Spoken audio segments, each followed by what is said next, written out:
मैं आईपीएस अधिकारी अर्जुन वर्मा। कानून, अनुशासन और कर्तव्य मेरा धर्म है।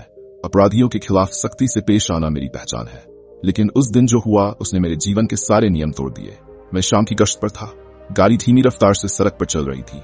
अचानक एक बूढ़ी औरत मेरी गाड़ी के सामने आ गई। वह कमजोर, झुकी हुई और मैले कुचैले कपड़ों में थी। ट्रैफिक रुक गया। ड्राइवर ने ब्रेक मारे और मेरे सुरक्षा गार्ड उसे हटाने के लिए आगे बढ़े। साहब, कुछ खाने को दे दो। उसकी कांपती आवाज ने मुझे पल भर के लिए रोक दिया। मैंने उसे गौर से देखा। फटे हुए कपड़े, धूल से सना चेहरा और कांपते हाथ, लेकिन उसकी आंखों में एक अजीब सी जानी पहचानी चमक थी। हटाओ इसे यहां से, मैंने गुस्से में कहा। गार्ड उसे हटाने लगे, लेकिन वह हटने को तैयार नहीं थी। वह मेरे सामने ही हाथ जोड़कर खड़ी रही। साहब, भूख लगी है, उसने फिर कहा। उसकी आवाज कहीं सुनी थी मैंने, जैसे किसी भूली बिसरी याद ने मुझे झकझोर दिया हो। मेरा दिल तेजी से धड़कने लगा।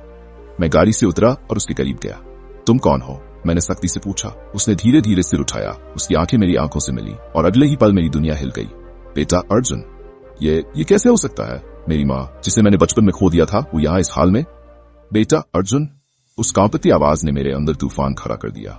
मेरे कानों में गूंजती वह दो शब्द किसी बम के धमाके से कम नहीं थे। मैं वहीं स्तब्ध खड़ा रह गया। मेरे चारों तरफ भीड़ थी। ट्रैफिक रुका हुआ था। गाड़ियों के हॉर्न बज रहे थे, लेकिन मुझे कुछ सुनाई नहीं दे रहा था। मेरी आंखें उस बूढ़ी औरत पर टिकी थी जो खुद को मेरी माँ कह रही थी। ये क्या मजाक है, मैंने खुद से कहा, लेकिन मेरे दिल में अजीब सी हलचल मची हुई थी। मैं उसे गौर से देखने लगा। छुरियों से भरा चेहरा, धूल में सने बाल, सूखी और कांपती उंगलियां, लेकिन उन आंखों में कुछ था, एक अपनापन, एक जानी पहचानी चमक। साहब, हटाओ इसे, गार्ड ने पूछा। मैं जवाब नहीं दे पाया। मेरे कदम खुद ब खुद उसकी तरफ बढ़ गए। तो तुम कौन हो? मेरी आवाज हल्की पड़ गई थी। मेरा अर्जुन, मेरा बेटा। उसकी आंखों में आंसू छलक आए। मैं सिहर गया। माँ, ये शब्द मेरे होंठों से फिसल तो गए, लेकिन मैं यकीन नहीं कर पा रहा था। नहीं, ये नहीं हो सकता, मेरे दिमाग ने कहा, लेकिन दिल जैसे इस सच को मानने के लिए मजबूर कर रहा था। मैं 5 साल का था जब मैंने अपनी माँ को आखिरी बार देखा था। तब भी उसकी आंखों में यही ममता थी। लेकिन फिर एक हादसा हुआ था। एक आग, हमारे घर में लगी आग। मैं जलते हुए घर से किसी तरह बाहर निकाला गया था, लेकिन मेरी माँ वो अंदर ही रह गई थी। पापा ने बताया था कि वो अब इस दुनिया में नहीं है। तुम मेरी माँ कैसे हो सकती हो, मैंने सख्ती से पूछा। उसने अपने कांपते हाथ मेरे चेहरे पर रखे, लेकिन मैं एक कदम पीछे हट गया। बेटा, तुम जिंदा हो, मुझे पता था, मुझे विश्वास था। वह रोने लगी। ये क्या बकवास है? मेरे अंदर गुस्सा था, डर था, संदेह था। मैं ही तेरी माँ हूं अर्जुन, तू मुझसे कैसे भूल सकता है? मेरा दिमाग सुन्न हो गया। भीड़ अब ज्यादा इकट्ठा हो चुकी थी। मैं इस तमाशे से बचना चाहता। उसने अपने कांपते हाथ मेरे चेहरे पर रखे, लेकिन मैं एक कदम पीछे हट गया। बेटा, तुम जिंदा हो, मुझे पता था, मुझे विश्वास था। वह रोने लगी। ये क्या बकवास है? मेरे अंदर गुस्सा था, डर था, संदेह था। मैं ही तेरी माँ हूं अर्जुन, तुम मुझसे कैसे भूल सकता है? मेरा दिमाग सुन्न हो गया। भीड़ अब ज्यादा इकट्ठा हो चुकी थी। मैं इस तमाशे से बच रहा था। गार्ड, इसे कार में बैठाओ, मैंने आदेश दिया और खुद भी कार में बैठ गया। हमने गाड़ी सरकारी गेस्ट हाउस की ओर मोड़ दी। रास्ते भर मैं खामोश था, लेकिन अंदर सवालों का तूफान मचा था। अगर ये मेरी माँ थी तो इतने सालों से कहाँ थी? अगर वह जिंदा थी तो पापा ने झूठ क्यों कहा? क्या यह सच में मेरी माँ है या कोई धोखेबाज? गाड़ी गेस्ट हाउस पहुंची। मैंने उसे अंदर बुलाया, उसके लिए पानी मंगाया। अब सच बताओ, मैंने सख्त लहजे में कहा। वह कुछ देर तक चुप रही, फिर धीरे धीरे बोलना शुरू किया। अर्जुन, जिस रात घर में आग लगी थी, मैं मरी नहीं थी। तो फिर मुझे किसी ने जबरदस्ती वहां से निकालकर दूर फेंक दिया था। जब होश आया तो मैं अस्पताल में थी। मेरे शरीर पर जलने के निशान थे। मेरी याददाश्त धुंधली हो गई थी। बहुत सालों तक मैं एक अनाथाश्रम में रही। धीरे धीरे सब याद आया, लेकिन जब वापस घर पहुंची तो तुम्हारे पापा कहीं और जा चुके थे। पापा ने कभी तुम्हें ढूंढा क्यों नहीं? क्योंकि उन्होंने मान लिया था कि मैं मर चुकी हूं, और शायद वो सच जानकर भी मुझसे दूर रहना चाहते थे। मैं कुछ समझ नहीं पा रहा था। क्या तुम सच बोल रही हो? उसने अपनी साड़ी के पल्लू से कुछ निकाला, एक पुराना जला हुआ लॉकेट। मैंने उसे देखा और मेरे पैरों तले जमीन खिसक गई। मुझे सच में विश्वास नहीं हो रहा, मैंने धीरे से कहा। मुझे पता था अर्जुन, एक न एक दिन तुम मुझे जरूर ढूंढेगा, लेकिन एक सवाल अभी भी था। पापा ने मुझे झूठ क्यों बताया? मैंने उसी रात पापा के पुराने दोस्तों से संपर्क किया। जो बातें सामने आई उसने मेरे रोंगटे खड़े कर दिए। मेरी माँ को मरा समझकर नहीं छोड़ा गया था, उन्हें जानबूझकर छोड़ दिया गया था। पापा को शक था कि माँ ने उनके खिलाफ किसी केस में गवाही दी थी, जिससे उनका करियर खत्म हो सकता था। उन्होंने कभी माँ को ढूंढने की कोशिश ही नहीं की। मुझे यकीन नहीं हुआ। जिस पिता को मैं अब तक अपना आदर्श मानता था, उन्होंने मेरे साथ ऐसा बड़ा झूठ बोला। मेरे सामने 2 रास्ते थे, इस सच को नजरअंदाज करूं और अपने जीवन में आगे बढ़ जाऊं, अपने पिता से इस झूठ का सामना करूं और माँ को इंसाफ दिलाऊं। मैंने फैसला कर लिया, अब मैं इस सच्चाई से पीछे नहीं हटूंगा। मैं उस रात सो नहीं पाया। गेस्ट हाउस के कमरे में एक कोने में मेरी माँ सो रही थी।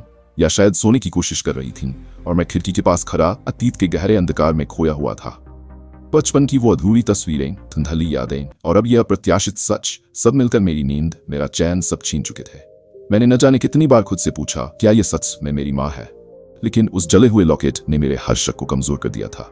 सुबह होते ही मैंने फैसला किया, अब मुझे अपने पिता से इस सच का सामना करना होगा। अगले दिन मैं माँ को वहीं छोड़कर सीधा अपने पिता के पास पहुंचा। मेरे पिता रिटायर्ड डीएसपी थे, अब एक बड़े फार्म हाउस में अकेले रहते थे। जैसे ही मैं उनके घर पहुंचा, उनके चेहरे पर वही ठहरी हुई सख्ती और कर्तव्यनिष्ठा की छाप थी जिसे मैं बचपन से देखता आया था। लेकिन आज मेरे भीतर एक तूफान था जिसे रोक पाना मुश्किल था। मैं बिना किसी औपचारिकता के सीधे मुद्दे पर आ गया। पापा, माँ जिंदा है? मैंने कहा। मेरा यह कहना था कि उनके चेहरे का रंग उड़ गया। उनके हाथ में पकड़ी चाय की प्याली कांप गई और उन्होंने नजरें चुराने की कोशिश की। तुम क्या कह रहे हो अर्जुन? तुम्हारी माँ तो...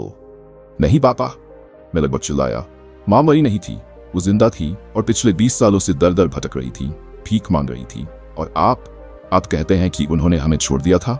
मेरे शब्दों ने जैसे उन्हें एक झटके में बूढ़ा कर दिया। उनके चेहरे पर शर्म और अपराध बोध के साए साफ नजर आ रहे थे, लेकिन उन्होंने खुद को संभाला। तुम्हें गलतफहमी हुई है, उन्होंने ठंडे स्वर में कहा, लेकिन उनकी आंखें उन्हें धोखा दे रही थीं। गलतफहमी? तो फिर ये लॉकेट क्या है? मैंने उनके सामने माँ का वही जला हुआ लॉकेट रख दिया। वह लॉकेट देखकर उनके चेहरे का नकाब पूरी तरह उतर गया।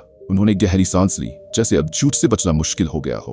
तुम्हारी माँ ने मेरे खिलाफ गवाही दी थी, उन्होंने धीरे से कहा, और मेरे पैरों तले जमीन खिसक गई। क्या? मैंने अविश्वास से पूछा। हाँ, उन्होंने कहा। तब मैं एक केस में फंसा हुआ था, एक भ्रष्टाचार का मामला। मैंने सोचा था कि तुम्हारी माँ मेरे साथ खड़ी होंगी, लेकिन उन्होंने कोर्ट में मेरे खिलाफ गवाही दी।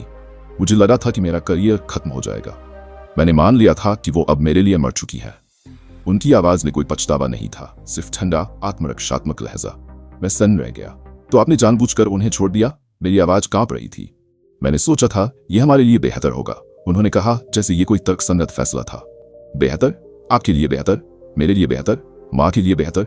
मेरी आंखों में आंसू आ गए, लेकिन मैं उन्हें रोकने की कोशिश कर रहा था। आपने मुझे झूठ में जीने दिया, आपने मुझे मेरी माँ से दूर कर दिया, और अब मैं उन्हें सड़क पर भीख मांगते हुए पाता हूँ। मैं खुद पर काबू नहीं रख पाया और कमरे से बाहर निकल आया। उस दिन मैं सीधे गेस्ट हाउस पहुंचा और माँ के सामने जाकर उनके पैरों में गिर गया। माँ, मुझे माफ कर दो, मैं आपकी सच्चाई को समझ नहीं पाया। उन्होंने मेरे सिर पर हाथ फेरा और कहा, तूने कुछ गलत नहीं किया बेटा, तेरा दिन साफ है। लेकिन अब मैं जानता था कि यह लड़ाई यहीं खत्म नहीं हो सकती। मैंने ठान लिया कि मैं अपने पिता से यह अन्याय यूं ही नहीं सहने दूं। अगले दिन मैंने अपने वरिष्ठ अधिकारियों से बात की और अपने पिता के पुराने केस की फाइल निकलवाई। उसमें वो सबूत थे जिनसे साफ था कि माँ ने सिर्फ सच का साथ दिया था और पापा ने अपने अहंकार में उन्हें छोड़ दिया था। मैंने पापा को बुलाकर ये फाइल उनके सामने रख दी। उन्होंने चुपचाप फाइल देखी और उनके हाथ कांपने लगे। अब आपको क्या कहना है पापा?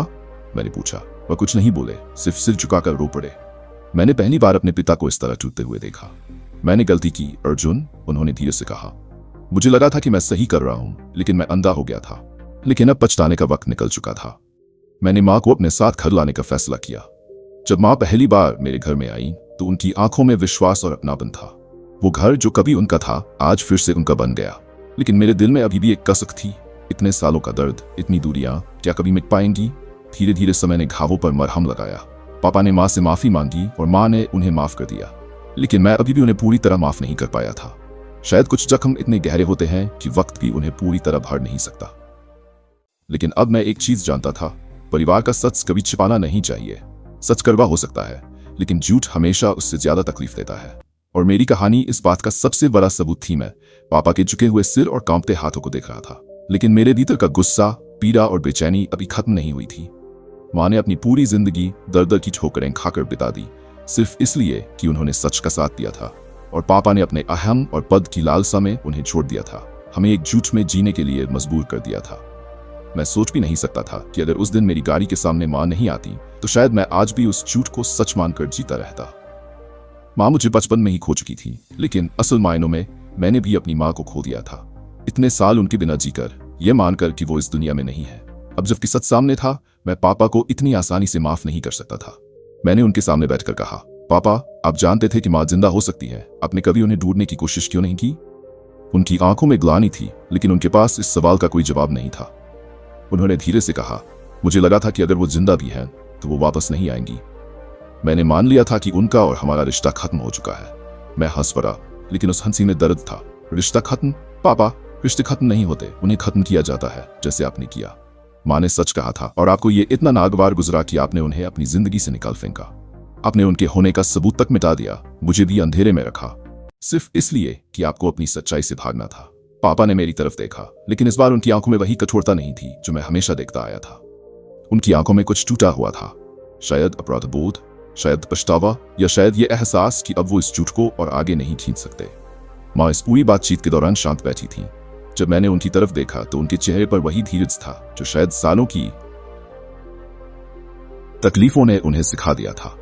उन्होंने धीमी आवाज में कहा, बेटा, मैंने इतने सालों में एक चीज सीखी है, माफ करना मुश्किल होता है, लेकिन नफरत के साथ जीना उससे भी ज्यादा मुश्किल। मैं अपने मन में नफरत लेकर नहीं जीना चाहती। मैंने इन्हें माफ कर दिया है। उनके शब्दों ने मुझे झकझोर दिया। क्या सच में माँ माफ कर सकती थी? मैं अब भी खुद को रोक नहीं पा रहा था। माँ, इतने साल की तकलीफ, इतना दर्द, ये सब इतनी आसानी से खत्म नहीं हो सकता। माँ मुस्कुराई, लेकिन उनकी आंखों में आंसू थे।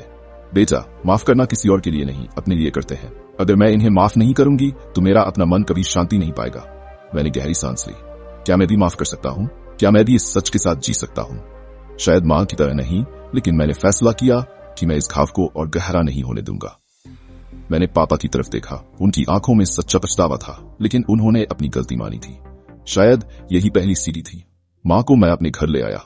उन्होंने इतने साल अकेले काटे थे, लेकिन अब नहीं।